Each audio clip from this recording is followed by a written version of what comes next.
the Johnson Wax Program with Fibber McGee and Molly.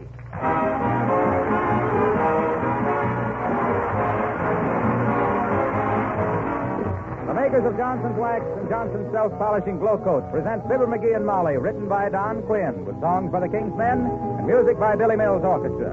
The show opens with O G.O. Joy.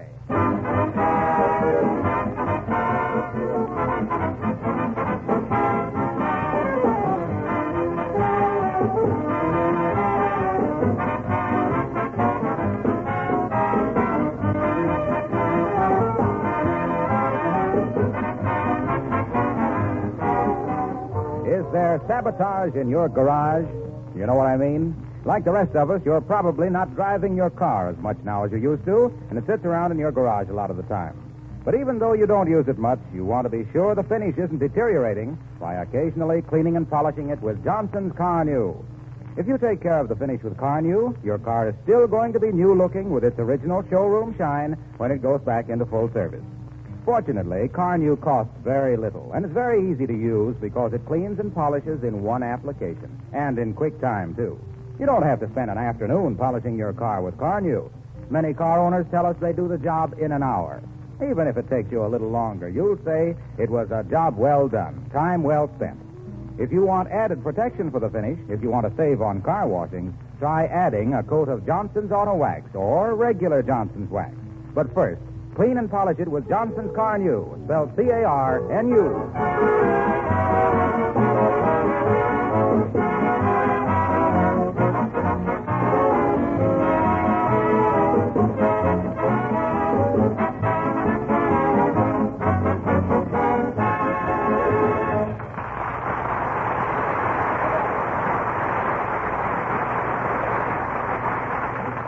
There's a mouse at 79 Wistful Vista. There's also a slight uproar on account of said rodent. And where there's a slight uproar, there's Fibber McGee and Molly.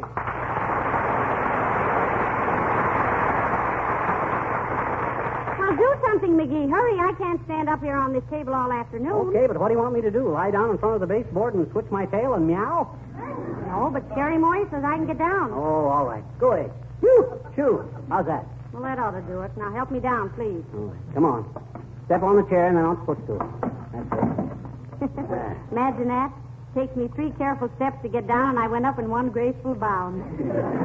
Heavenly days, what a fright I had. Now, I don't know why women are so scared of mice. Mice don't hurt anybody. Why, when I was a kid, I had white mice for pets.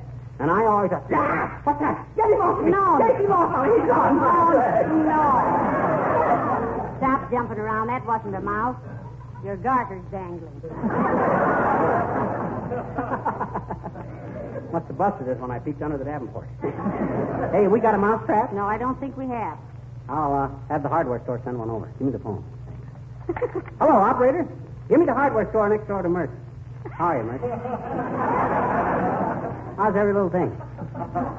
Is, eh? What's name, Mert? Your brother. Blew his brains out. Oh, heavenly days, how terrible. Oh, he does it every night. He's learning to play the tuba.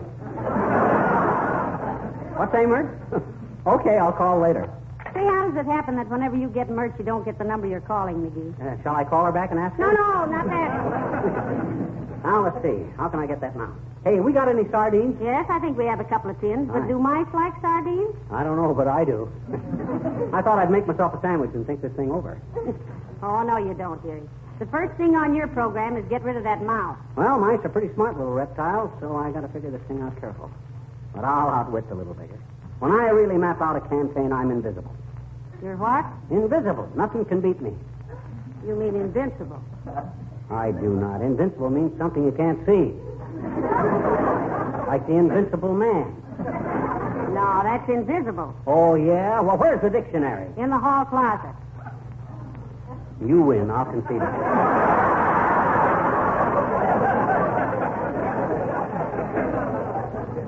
Now, the first thing to do is figure out where that mouse was coming from and where he was going. Then we can waylay him someplace. And how do you go about finding out where a mouse is going? We tail him. You get it, Molly? He says, how do you find out where a mouse is going? And I said, tail him, which is an expression used by detectives. That's very funny, McGee.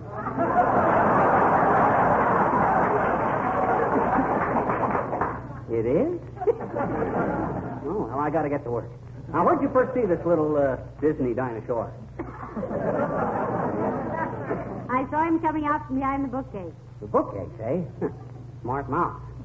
The one place in the room where we never go. Now, look, if I put a little piece of bacon over by the bridge lamp there and stand over here with a shotgun... Oh, no. Huh? No, you don't. You'll shoot no shotguns in here, dearie. Rifle? No. BB gun? No. Slingshot? No. Bow and arrow? No. Well, doggone it, what am I supposed to do? Feed him caramels till his teeth go bad and then hope he gets run down on his way over to the dentist?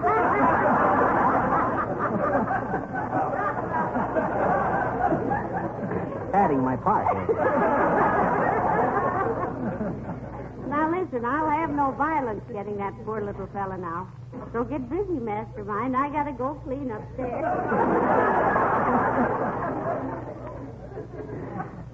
All right, Muffy. Here I come, ready or not. On your guard, you little rodent. Now, the first thing I better do... Come in. Hi, mister. Oh, hello there, little girl. Now, don't distract me now. I got a problem. Hmm? I says I got a problem on my hands. I got to catch a mouse. How? Well, that's the problem. One way might be to give Uncle Dennis a clarinet and let him march around down here so the mouse would think he was the pie-eyed piper and follow him out. Oh. Okay. Scoff if you want to. Remember, they laughed at Edison, too. Yeah, but they're not laughing at you, mister. Hey, what's the idea of holding your hands up in front of you like that? I'm practicing, I betcha. Practicing for what? You entered in a patty cake tournament or something? No. Well? I'm practicing carrying a bride's veil. Oh. I'm going to be at Karen Lee Toopster's wedding next week. Oh, you are. Oh, and you're going to hold the bride's veil, eh? Sure. I'm going to walk behind the bride and groom. You mean bride and groom? Have you seen him? No, I haven't seen him. No.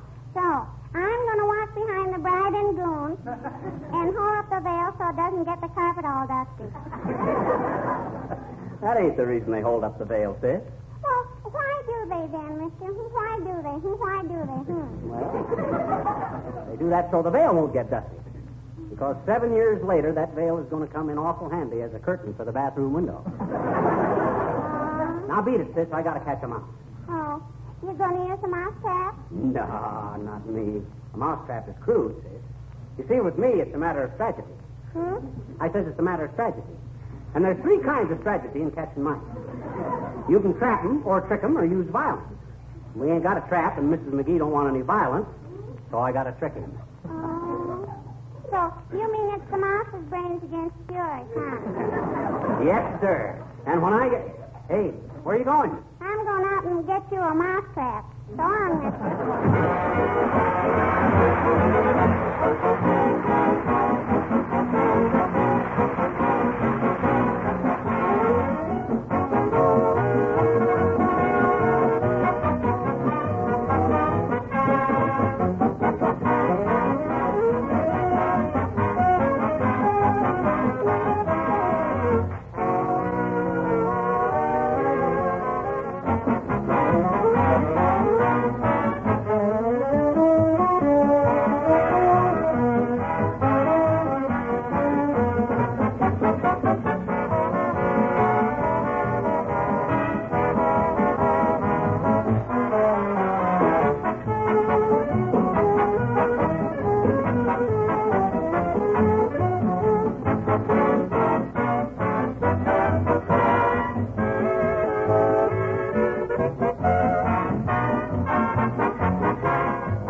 What on earth is all this junk out here for? What junk? Oh, that little dinner bell and all the folded newspapers and the electric fan and the stuffed owl and the playing cards. Oh, that stuff. I just rigged up a little gadget to get that mouse. Well, how on earth do you expect... Now, don't be skeptical, Mrs. McGee. It's perfectly logical. Now, look. The mouse comes out of this little hole in the baseboard here, see? Yes. And when he does, he bumps into the little bell. See? Which makes him think it's Sunday and everybody's away at church. See? That gives him confidence. Yeah, but what if he thinks it's the good humor man? That's ridiculous. Everybody's heard of a church mouse, but who ever heard of a good humor mouse? Well, you got me. Okay. So full of confidence, Mr. Mouse comes walking out into the room. See? I got these newspapers folded up, making a path over to the end table here. Yes? And as he walks along, he trips this string, which turns on the electric fan. See? Oh, yeah. Then I suppose he starts doing a fan dance, and he gets arrested, and we're rid of him for 90 days. Now, let's be sensible about this, Molly. As soon as the fan starts, he feels the breeze and thinks he's a field mouse. He looks around, and wow, there's that owl staring right at him, and he dies a heart failure. I tell you, it can't miss. Yes, but what are the 3 playing cards for? Oh, the ace, king, and queen? Yes. I was going to bury him with simple honor.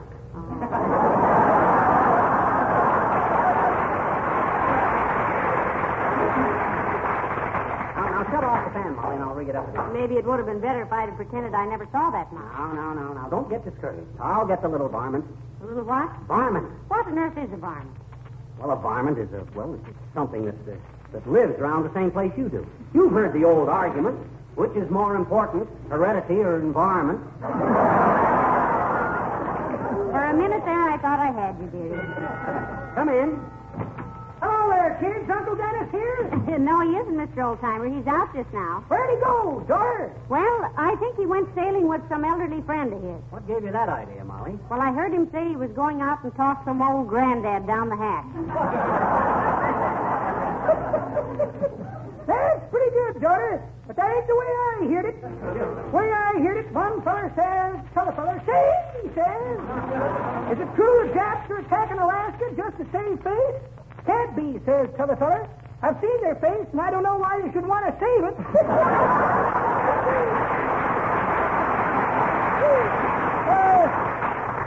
You say Uncle Dennis ain't around here, kid? No, he isn't, old-timer. What do you want him for? How much does he weigh? Oh, about 170. Why? 170, eh? Let's see, at a cent a pound, that'd be $1.70. Not bad, not bad. What are you talking about, old-timer? What do you mean a cent a pound? I'm collecting scrap rubber, Johnny. Filling stations give you a cent a pound. Yes, but Uncle Dennis... He's one of the biggest bounders in town, daughter. You know it. Tell him I'll be back. So long.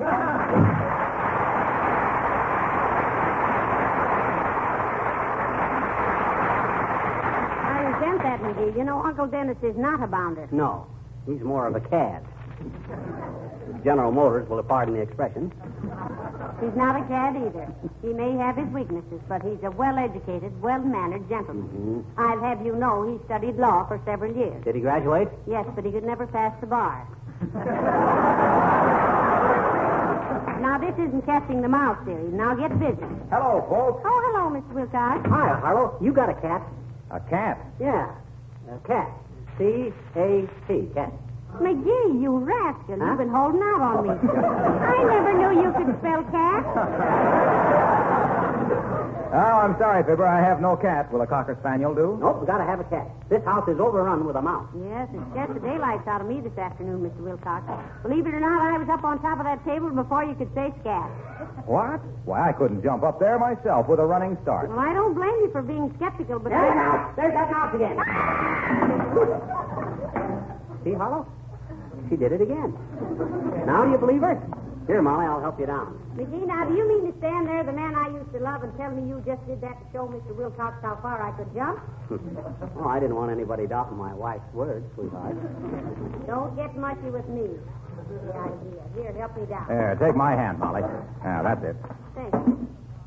Did I scratch the table? Got Johnson's wax on it? Yes. No, you didn't scratch it. Incidentally, when you go on your vacation this summer, you know what to do first, don't you? Certainly. Hide McGee's mandolin. Then if we go canoeing, he can do some paddling for once. No, that isn't what I meant by preparing for your vacation. What I meant was to go over all the floors and woodwork and lampshades and windowsills and all wood and enamel surfaces with Johnson's wax before you leave. I knew you'd get to that before you left, Junior. And then when you come back, you'll know your things have been protected against dust and dampness. Because Johnson's wax seals surfaces against moisture and grit and wear. I know all that, Mr. Wilcox. I take a lot of pride in my housekeeping. I don't know why you got mice. That has nothing to do with it. Anybody can have mice. Anybody can have this one. You want it, Junior? No, thanks.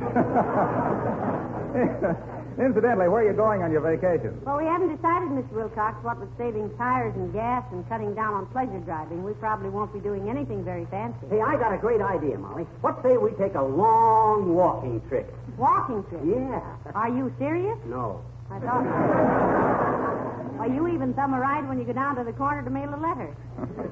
How about you, Mr. Wilcox? Oh, I'm going to have a wonderful summer.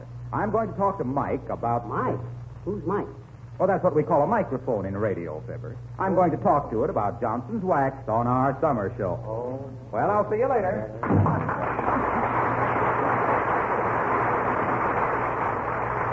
Gee, I've never been so embarrassed in my life. Why did you make me jump up on that table in front of Mr. Wilcox? Embarrassed? Why, I was proud of you, Molly. It ain't every guy that's got a wife that can do a standing high jump of 3 feet 4 inches. No. You just say that. No, really. It's hard to believe that anybody as pretty as you could be so limber. Oh, stop it. In fact, when I saw that last leap of yours, it made me realize how fond I am of you. What do you mean? Oh, I mean, you got the kind of a spring that a young man's fancy lightly turns to thoughts of love in. Come in. Good day, Mr. McGee. Hello, McGee. Oh, hello, Mayor LaTrivia. Hi, LaTrivia. How's Trix? Oh, Trix is fine. I took her to a nightclub last night. Oh, everything's fine, McGee. Fine. Did you lose something, Mr. McGee? Oh, you mean because I keep looking around, Mr. Mayor? No, there's a mouse here someplace, and I'm a little nervous. Oh, I see. But what I came over for was about your scrap rubber. Now, don't you worry about that, Mr. Mayor. Tomorrow, McGee is going through the house with a fine tooth comb and take all our scrap rubber over to the filling station. Now, for instance, he has a pair of hip-length fishing boots. Hey, you ain't taking my wading boots. Why, they're practically new. They leak. They don't either. I had them on. Yes, they do. I cut some rubber rings out of them for some fruit jars this spring. Wonderful rubber, dear. Okay. Can't use my tires to go fishing anyway. Well, any kind of rubber will do, Mr. McGee. Old hot water bottles, garden hose, tennis shoes. If it's made of rubber and you can possibly spare it, give it. Your filling station man is authorized to give you a cent a pound for it. As one of them said to me this morning, bring your scrap over here so we can finish that scrap over there. Oh. Or how about turn in your rubber, a pound or an ounce. It will all help our soldiers give Hitler the bounce.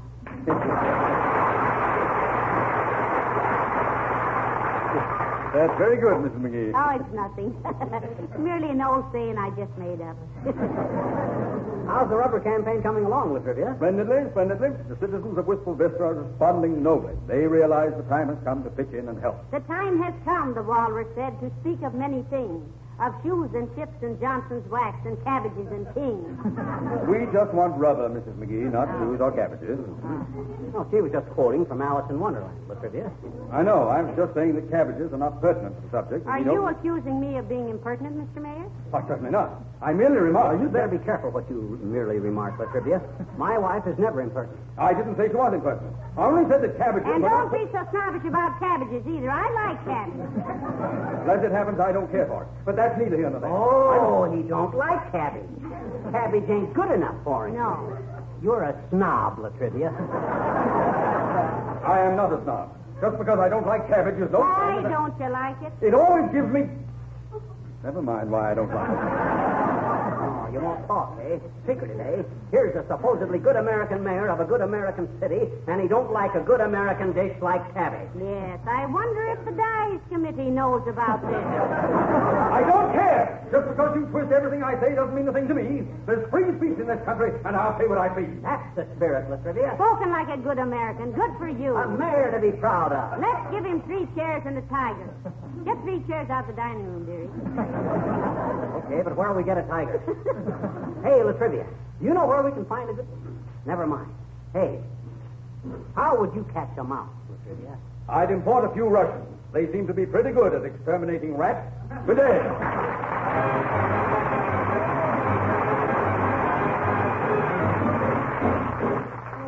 The King's Men sing, I Like a Balalaika. Won't you come with me down to the Russian quarter? melody strummed by a Russian quarter. The instrument he plays is old as love itself. It's called a balalaika, I'm speaking for myself. I like a balalaika, the Russian balalaika, because a gal I like to hear a balalaika playing like a balalaika play. Hey, hey, they play a passionata, concerto or sonata. They sing an awful lot of notes, and that is why I like to listen when a balalaika plays. Hey, you know that steel guitars don't go with Sam or a balalaika is all you'll hear in good old Russian atmosphere. Oh, the balalaikas make you want to take me life, not waste the night.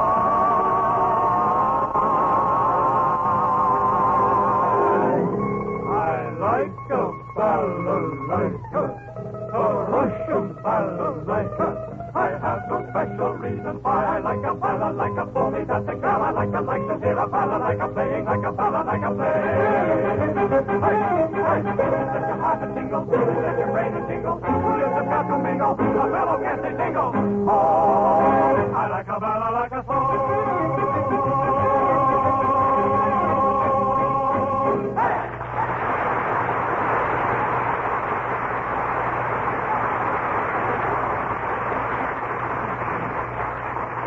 Hey, Molly, I really got the idea how to catch that mouse. What is it? Were you ever in the Hall of Mirrors at an amusement park? Yes. Kind of confusing, wasn't it? Yes. Well, look there. You see that shoebox down there against the wall? What'd you do? Sell the mouse some heavy shoes so you could hear him coming? Never mind the destructive criticism. That box is lined with pieces of looking glass. Oh. And a piece of bacon rind in the middle of the box. Yeah.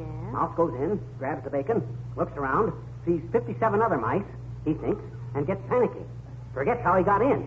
Then I reach in, grab him by the tail, and away we go, laughing and scratching. Well, it's just foolish enough to work, but I hope... Come in. Oh, it's Mrs. Uppington. Hello, Abigail. How do you do, Mrs. McGee and Mr. McGee? Hi, Uppity. Sit down and fool your metabolism. What's on your mind, Abigail? Well, nothing important, my dear. I just wondered if you would care to go shopping with me tomorrow. I'm going to buy some slacks for summer. Oh, my gosh. Am I to understand, Miss McGee, that you disapprove of slacks for women? Well, he doesn't exactly disapprove, Abigail. He says they're all right coming towards you, but terrible going away. Matter of fact, I never knew why they called them slacks. The only slack most women have in them is around the ankles.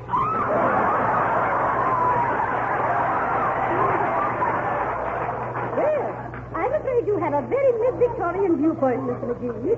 And besides, people who live in glass houses, you know. Meaning? Meaning that Mr. McGee somewhat resembles Mr. Abbott on his approach and Mr. Costello on his departure. Oh, yeah? I'm just muscular, that's all. Yes, he is, Abigail. He's very much. Oh, I don't doubt it in the least, my dear. But I'm afraid he's confused his setting up exercises with his setting down exercises. Okay, but I'm telling you, I don't like slacks on women. They ain't feminine. Would you expect me to give you my seat in a streetcar if you were wearing slacks, Uppy? Certainly not, Mr. McGee. I should feel very self-conscious taking up all that room by myself. Well, my dear, would you care to go with me tomorrow? I certainly would. Pick me up here about 10 o'clock now. And if we see some good-looking slacks, I might get some myself. Oh. Well, good day, and I'll see you in the morning, my dear. All right, Abigail. And, Mr. McGee, Huh? I might suggest that you modernize your ideas somewhat. You will admit that slacks for women are a great improvement over the hobble skirt. Not for me, they ain't. Between the hobble and the wobble, I'll take them. McGee. Goodbye, Abigail. Goodbye. Goodbye.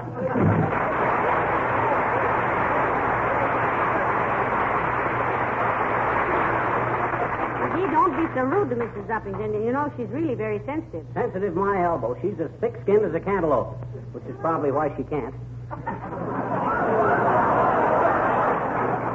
Hey, look, Molly, the mouse is in the box. I caught Now, it. close it up, dearie. Don't let it get away. I got it. You didn't think I could do it, did you? Now then, you little pest. I'll teach you to run around scaring people. You come with me. Oh, what are you going to do with it, Never McGee? do mine out. You be the little Oh, Now, dear, I hope he doesn't do anything that... Oh, what am I saying? I told him to catch it, didn't I? I was the one who... Come in. Hello, Mrs. McGee. Oh, hello, Mr. Wimple. You're a sight for sore eyes. In fact, you're a sight with sore eyes. What happened? Sweetie Face and I were playing house this morning. What fun playing house. Yes, I was the door, and Sweetie Face kept slamming me. My goodness, but that woman is strong. She must be a regular Amazon. Amazon. That's the river with a great big mouth, isn't it? Say, just how strong is your wife anyway, Mr. Wimple? I really don't know, Mrs. McGee, but this noon she threw a plate 25 feet. 25 feet? Well, that's not very far to throw a plate. Yes, but it was my upper plate, and I was weighing it. Well, what was the cause of the little fracas? Oh, we had a little tiff about where we were going on our vacation. I got just what I wanted, too. Good for you. Yes. I told Sweetie Face I wanted to go to the seashore because I love to feel the salt air in my nostrils. Ah, so you're going to the seashore. No, she just slapped me in the face with a wet herring. Well, that's that, Molly. I took the little nuisance out. Oh, hi, Wimp. Hello, Mr. McGee. Well, you're a sight for sore eyes. In fact, you're a sight with sore eyes. What happened? We've taken care of that, McGee. Oh, well, I was outside for a minute. What did you do with the little, Don't worry. I disposed of the varmint. I know, but I hope the little thing didn't, it didn't suffer. Not a bit. All I did was... Don't tell me. I don't want it on my conscience. It won't be on yours. It'll be on mine. You mean... Yes. I let it go. What? I couldn't hurt the little dickens. He wiggled his nose at me, and I couldn't take it. And here I thought I could...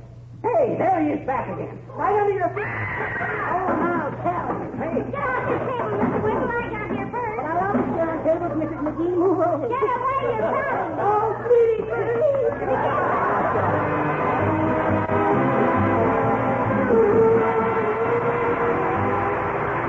Well, one good thing seems to be coming out of this war. Greater neighborliness among all of us. Haven't you noticed this in your own community? Block captains, air raid wardens, first aid courses, they're bringing us closer together to meet our common problems. Right now, these problems are pretty serious. But there are other less serious problems on which neighborly advice is helpful. For example, if you've discovered how Johnson's self-polishing glow coat protects and beautifies your linoleum floors and saves you hours of work in a bargain, isn't that worth passing on to your friends? Tell them that glow coat actually makes linoleum last 6 to 10 times longer. Tell them that it needs no rubbing or buffing, shines as it dries. It's on sale by dealers everywhere. The easy-to-use floor polish, Johnson's self-polishing glow coat. McGee, do you realize next week will be our last broadcast of the season? Yeah. So what? Let's do a simply wonderful show. Let's do something different, unusual. You mean get some new jokes? Oh, there you go. The minute I try to make a suggestion, you go completely fantastic. I'm sorry. Same old stuff next week, folks. Good night. Good night, all.